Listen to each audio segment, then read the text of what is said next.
Buenas tardes a todos. Vamos a empezar con este tema que es el primer tema de la tarde. Vamos a empezar con falsos negativos en un estudio de mama. Como ya lo habían mencionado, yo soy radióloga y me dedico enteramente a la detección de cáncer de mama. Sin más preámbulo, vamos a empezar con los objetivos de esta plática. Y los objetivos que quiero dejarles es, en primer lugar, conocer la definición de falso negativo y de carcinoma de intervalo, que más o menos a veces se llegan a confundir. También otro de los objetivos es aprender a tomar acciones para disminuir al máximo la presencia de estas dos entidades. Vamos a definir lo que es falso negativo y como definición tenemos que es un diagnóstico histopatológico de cáncer de mama que se hace dentro del año posterior a un estudio negativo, tomando en cuenta que un estudio negativo de imágenes se trata de aquel estudio que se cataloga BI-RADS 1, 2. Bueno, como les iba diciendo, la definición de falso negativo en un estudio de mastografía o de ultrasonido, en un estudio de diagnóstico de mama, es aquel estudio donde a la mujer se le da un diagnóstico histopatológico de cáncer de mama dentro del año posterior a haber emitido el reporte de mastografía o ultrasonido como BI-RADS 1, BI-RADS 2 o BI-RADS 3. Estas tres categorías entran dentro de un estudio negativo de imágenes. Si después de haber dado un estudio negativo en el año posterior, antes del siguiente control, se diagnostica cáncer de mama, significa que un estudio previo es posible que hayamos tenido un falso negativo. ¿Ok?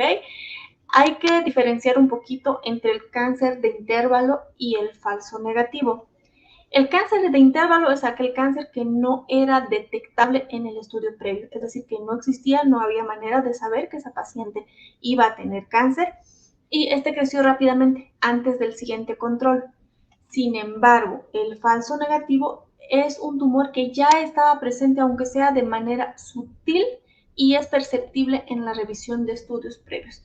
Estos falsos negativos son los que tenemos que minimizar al máximo. ¿Okay? Pero también tenemos que ser conscientes de que son inevitables en un programa de cribado.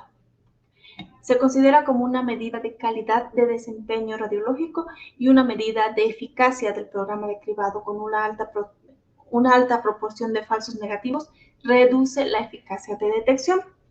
Su número, por lo tanto, debe mantenerse lo más bajo posible.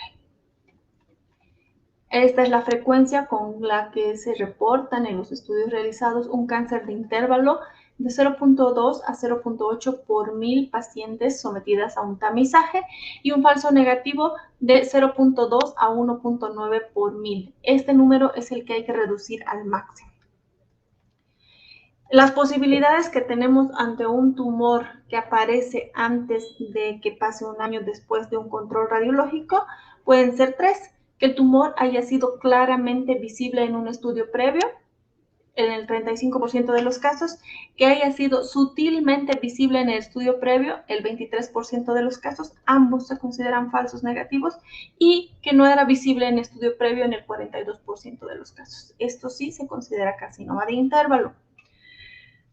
¿Qué nos puede llevar a los falsos negativos? Errores en la categorización, que pueden ser errores de tipo perceptivos, es decir, que nunca vimos si hubo tumor, o de tipo interpretativos, que sí lo vimos, pero no le dimos una categoría de sospecha. ¿Cuáles son las causas de los errores de categorización? En primer lugar, la mala visibilidad de las lesiones, y enseguida vamos a ver algunos ejemplos. Número 2, que las manifestaciones pueden ser sutiles o atípicas del cáncer de mama. Hay un fenómeno que se llama fenómeno de satisfacción de búsqueda, cuando tenemos un hallazgo muy importante, puede ser en la otra mama o en la misma mama, que nos lleve toda nuestra atención y podemos obviar otra lesión existente en la mama. Fatiga del radiólogo, el cansancio, leer muchas mastografías de manera consecutiva también nos puede llevar a errores del diagnóstico, distracciones o interrupciones en el lugar de trabajo y también factores técnicos. Vamos a ver algunos ejemplos de lo que les decía. La mala visibilidad de las lesiones. Esto puede ocurrir sobre todo en aquellas pacientes que tienen el tejido mamario denso, como en este caso. Este es un tejido extremadamente denso, donde no podemos valorar exactamente si se tienen lesiones, si hay nódulos. Únicamente lo que podríamos ver es si hubieran calcificaciones de sospecha. Sin embargo, si vemos atentamente aquí en la mama derecha hacia la interlínea de los cuadrantes externos o en el radio de las 9-10 de la mama izquierda, vemos esta zona donde las líneas ya no son curvas, ya pierde la arquitectura y la armonía, se pierde la armonía de la mama, vemos líneas rectas. Y si nosotros vamos a rastrear en el ultrasonido en esta zona, como en este caso, en esta paciente menor de 40 años, vimos un nódulo irregular de márgenes mal definidos con sombra posterior que se consideró de alta sospecha y se confirmó que fue un carcinoma ductal in situ. Otra de las dificultades que podemos encontrar también son las cicatrices previas. Esta paciente tuvo una biopsia previa en la mama derecha, una biopsia quirúrgica, y de pronto empezamos a ver que la cicatriz empieza a retraer un poquito mal. Muchas veces las cicatrices también nos pueden ocultar un tumor subyacente, porque pues pensamos es una cicatriz y las cicatrices retraen la piel, sin embargo, y las estructuras adherentes, sin embargo, en ocasiones no solo las cicatrices, sino también los tumores. Entonces hay que estar muy atentos en la comparación de las imágenes.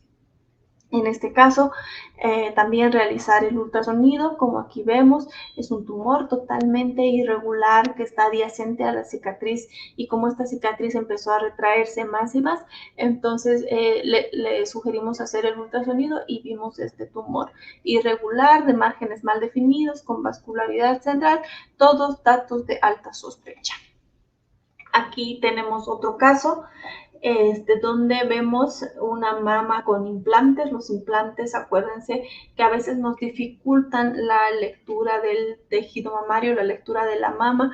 Vean, la mama no es tan densa, sin embargo, se ve bastante bien. El implante puede ocultar parte del tejido y no sé si lo ven, en ningún lugar en esta imagen nos llamó la atención nada en esta mama. Es importante ver también los estudios previos, porque ahorita van a ver dónde estuvo el tumor. Me gustaría que hagan el ejercicio desde donde lo estén escuchando, dónde estaría el tumor en esta mastografía. Sé que enseguida les voy a mostrar las proyecciones con técnica de Eklund, pero quisiera que fijen su vista en esta mastografía sin técnica de Eklund, donde quizás es menos probable encontrar lesiones. A veces nos podemos llevar sorpresas. Es una paciente de 52 años con implantes de larga evolución. Estas son las proyecciones con técnica de Eklund, y miren cómo no se ve absolutamente nada. Se ve un tejido mamario de baja densidad. Hay algo de retracción de las areolas y los pezones, sin embargo, no hay ningún dato que nos haga sospechar que esta paciente tiene un tumor. Dado que tiene implantes y que los implantes nos pueden ocultar parte del tejido mamario, a esta paciente le sugerimos un ultrasonido. Vean ahora el estudio previo. Este es 2016 y este es 2017, y hay un sutil cambio que se ve en una sola de las proyecciones. En esta zona de acá hay una asimetría, porque no lo podemos llamar nódulo, porque no lo vemos en dos proyecciones, que no era visible en estudio previo de 2016. Ahí está la importancia de ver el estudio previo y notar sutiles diferencias. Miren cómo está esta zona que no estaba en el estudio previo. Obviamente en las proyecciones con técnica de Eklund no se ve nada porque se oculta por detrás, sale fuera de nuestra toma, y es importante revisar todas las imágenes. En esta paciente fuimos a rastrear por ultrasonido precisamente esta zona y vean cómo en la mama izquierda, en la interlínea de los cuadrantes internos, se ve este nódulo totalmente irregular de márgenes poco definidos y con vascularidad central tras la aplicación de Doppler.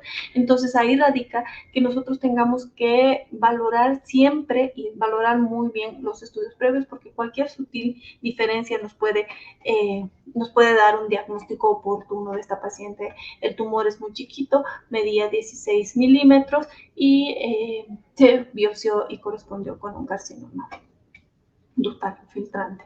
Entonces aquí tenemos más imágenes, la imagen de elastografía. Vean cómo por elastografía el tumor aparece más grande si lo comparamos su tamaño en comparación con escala de grises. Este es un dato que nos refuerza el diagnóstico de malignidad. Un barrido en extendido donde vemos que el tumor está hacia los cuadrantes internos. Otro ejemplo que les voy a dar es el que les dije que era fenómeno de satisfacción de búsqueda. Cuando nosotros tenemos un hallazgo muy importante que llama casi toda nuestra atención, a veces podemos obviar algún otro diagnóstico que esté ante nosotros.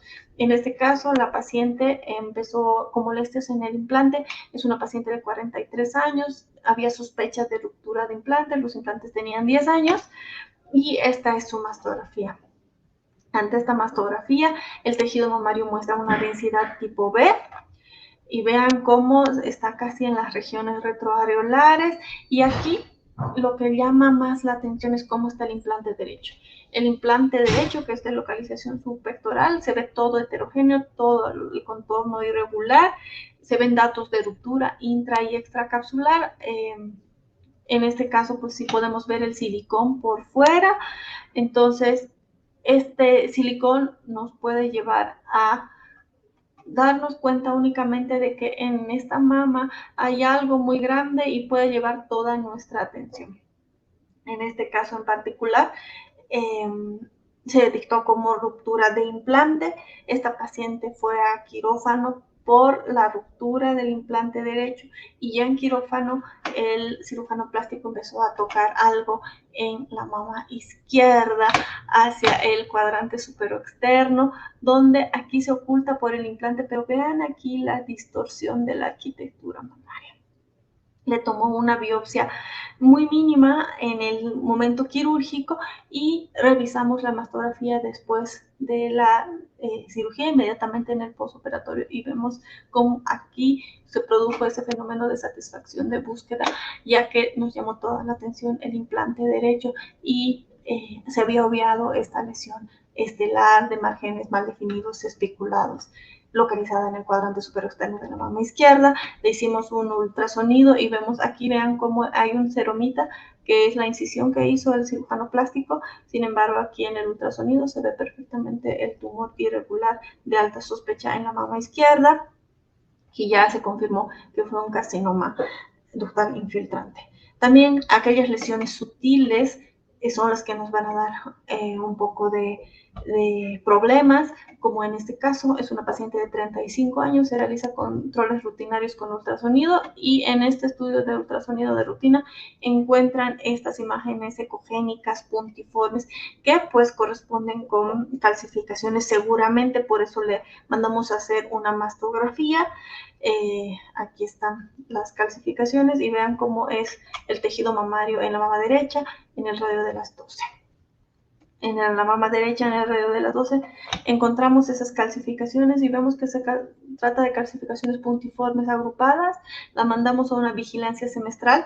En la otra mama cabe recalcar que no vimos absolutamente nada y es en el control semestral donde afortunadamente no nos quedamos con la idea de que solo tenía algo en la mama derecha. Miren cómo esto es en agosto, mama derecha, y bueno, ambas son mama derecha, es el control, son imágenes de enero y son imágenes de agosto, ¿ok? Este es el estudio inicial y este es el estudio a los 6 meses. Sin embargo, por ultrasonido también vimos en la mama izquierda, en el radio de la una, algo nuevo, algo que nos llamó la atención, un nódulo igualmente con imágenes puntiformes ecogénicas. Nos vamos nuevamente a la mastografía para ver qué estaba pasando en la mama izquierda en el radio de la una y vemos como en enero de 2015 aquí, fíjense aquí, no había absolutamente nada y en agosto del mismo año aquí en esta zona hay un nódulo, hay una imagen que ocupa ese espacio de grasa que aquí no estaba evidente y aparte de eso, del nódulo que vemos se observan imágenes puntiformes, microcalcificaciones. Miren cómo las calcificaciones son finas, pleomórficas y de alta sospecha.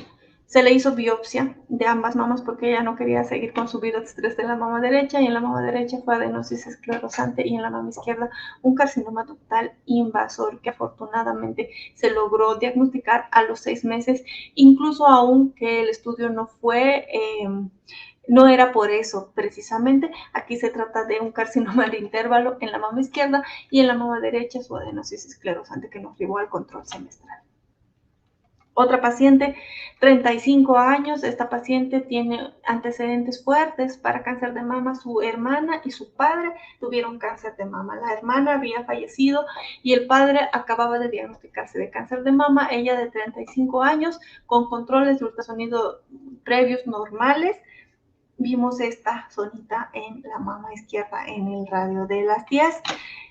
Vean como con Doppler hay un leve aumento de la vascularidad, pero quiero que se fijen en estas imágenes ecogénicas puntiformes, que siempre que las vean, háganles a sus pacientes una mastografía, porque son muy clásicas de que son calcificaciones.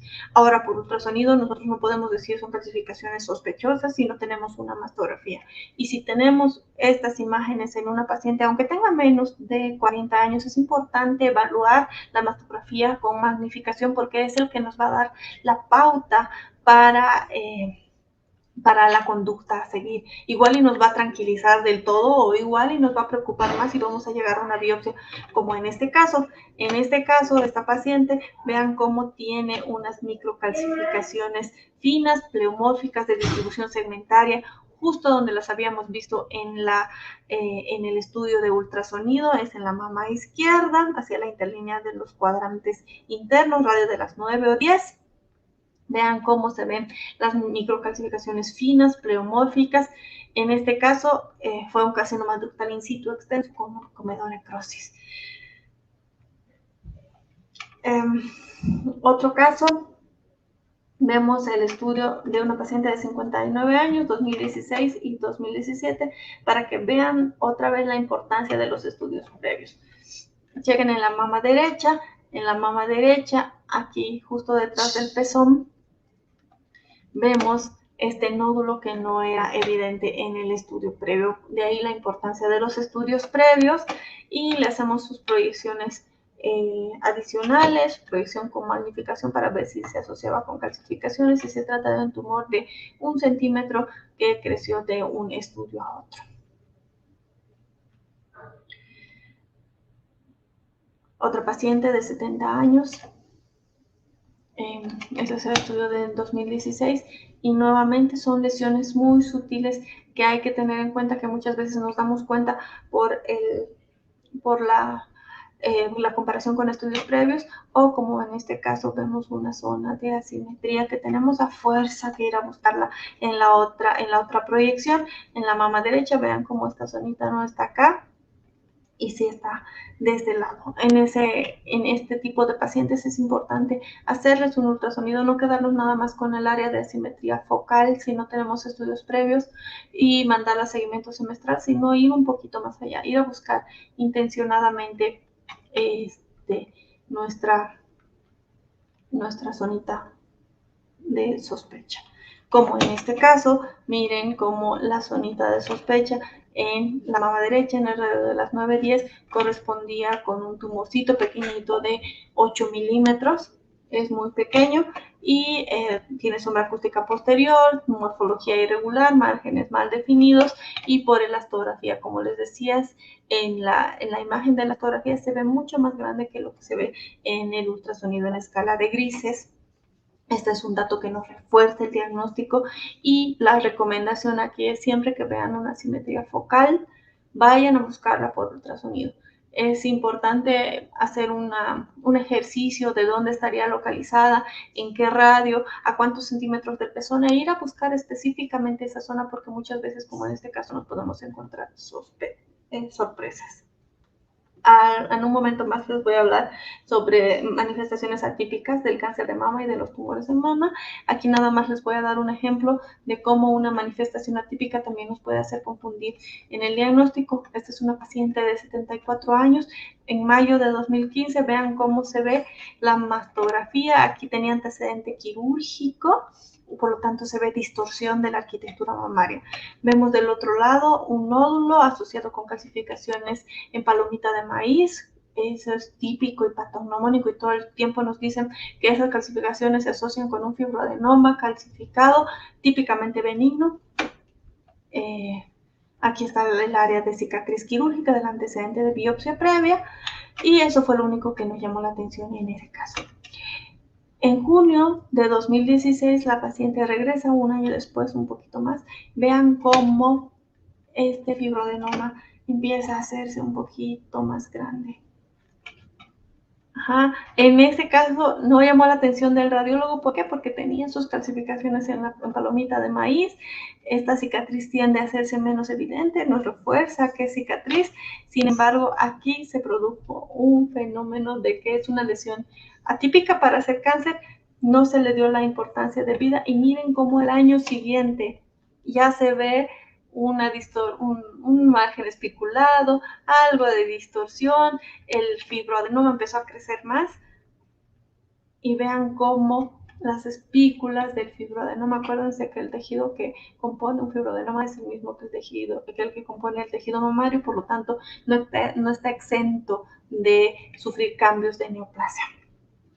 Le hicimos un ultrasonido y vean cómo se ve un nódulo irregular, mal definido, con halo grueso, ecogénico, que corresponde con desmoplasia. Es un nódulo de alta sospecha. Miren cómo se ve en la pieza quirúrgica después del marcaje. Es un nódulo francamente sospechoso, y lo que hizo confundir al radiólogo en la segunda observación fueron estas calcificaciones en palomita de maíz, que según, siempre nos han dicho que son benignas, pero así sean benignas, hay que prestarles la atención, hay que valorar todo el estudio y ver si existe algún cambio en respecto a los estudios previos. También podemos tener factores técnicos que nos pueden distraer, que nos pueden hacer efectuar un mal diagnóstico, como esta paciente de 73 años que viene más o menos con una imagen así. Yo la traté de reproducir tal cual vino, porque venía con un estudio que no le tomé foto, pero le puse los factores técnicos que tenía ese estudio. Vean los megahertz. Es un estudio tomado con 4 megahertz, y lo que se ve es un nódulo sólido, irregular, de márgenes mal definidos. No tiene sombra ni reforzamiento, y eso es lo que me mandaron a biopsiar. Si nosotros empezamos a modificar los megahertz y subo un poquito, vean cómo este nódulo va tomando un poquito más de forma. Y si nosotros vamos subiendo un poquito más los megahertz hasta llegar a unos megahertz que son adecuados para una valoración del tejido mamario, vean cómo va cambiando el nódulo de 4 megahertz, 9 megahertz, 12 megahertz, 16 megahertz. Este nódulo de inicio, que es el mismo que este, no se parece en nada. Aquí sí tiene datos de sospecha, pero aquí abajo, ya con 16 megahertz, vemos que se trata de un nódulo francamente oval, francamente con un contenido ecogénico, como lo fuera un quiste oleoso o un quiste complicado. Vemos como no tenía nada más uno, sino tenía uno, que es el que estábamos evaluando y que nos mandaron a biopsia, y otro retroareolar. Sospechamos fuertemente de que se trataba de quistes oleosos. Le hicimos una mastografía y con marquita en la piel para identificar la zona, y vean cómo efectivamente se ven los dos quistecitos oleosos en la región retroareolar, justo donde teníamos nuestras lesiones de sospecha. Esta paciente obviamente no la biopsiamos, pero el caso sirve para ejemplificar cómo un factor técnico nos puede producir una falla en el diagnóstico. Y bueno, este último caso es para tener en cuenta que siempre hay que comparar. Si tenemos estudios previos de más de un año, hay que compararlos. También a veces la lesión no es evidente de un estudio a otro, pero si los comparamos en varios años, sí, y nos podríamos evitar casos como este, donde aquí empezó con una mastografía en 2012 hasta 2017. Vean cómo este cáncer fue creciendo, creciendo, creciendo ante los ojos del radiólogo y evitar la comparación únicamente de un par de estudios de años consecutivos, sino tener en cuenta que si tenemos más estudios, también compararlos, porque a veces la diferencia, el cambio se hace más evidente de 2012 a 2016. Aquí ya se nota gran diferencia, aquí ya se hubiera pedido una biopsia, aquí ya se hubiera hecho algo y no hubiéramos llegado a esta paciente hasta 2017, cuando ya tenía más retracción y cambios incluso en la piel. Es la misma paciente. 2012, vean cómo los cambios se van dando de manera tan sutil que es importante evaluarlos y comparar todos los estudios previos. En conclusión, los falsos negativos constituyen el mayor reto en la práctica diaria. El éxito de los programas de detección de cáncer de mama depende en parte de que su número de estos falsos negativos sea lo más bajo posible, y se puede lograr mejorando nuestra capacitación, mejorando la capacitación de los residentes desde que empiezan, controlando la calidad de los estudios, conociendo los antecedentes y toda la clínica de los pacientes, y utilizar todos los medios disponibles para la valoración individualizada de cada paciente. La mastografía y el ultrasonido son herramientas fundamentales si se utilizan en conjunto con la clínica y pueden llegar a disminuir al máximo la tasa de falsos negativos. Eso es todo de la primera plática. Les agradezco mucho la atención. Espero que se haya entendido todo lo que quise transmitir. Aquí en este código QR les dejo mis datos. Contáctenme. Podemos compartir casos, compartir información. Puedo hacer de ayuda si me contactan y ustedes lo requieren. Muchísimas gracias.